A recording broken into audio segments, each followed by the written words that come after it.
إِنَّ الَّذِينَ آمَنُوا وَالَّذِينَ هَادُوا وَالنَّصَارَىٰ وَالصَّابِئِينَ مَنْ آمَنَ بِاللَّهِ وَالْيَوْمِ الْآخِرِ وَعَمِلَ صَالِحًا فَلَهُمْ أَجْرُهُمْ عِندَ رَبِّهِمْ وَلَا خَوْفٌ عَلَيْهِمْ وَلَا هُمْ يَحْزَنُونَ وَإِذْ أَخَذْنَا مِيثَاقَكُمْ وَرَفَعْنَا فَوْقَكُمُ الطُّورَ خُذُوا مَا آتَيْنَاكُم بِقُوَّةٍ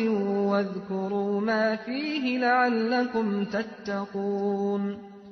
ثُمَّ تَوَلَّيْتُم مِّن بَعْدِ ذَٰلِكَ فَلَوْلَا فَضْلُ اللَّهِ عَلَيْكُمْ وَرَحْمَتُهُ لَكُنتُم مِّنَ الْخَاسِرِينَ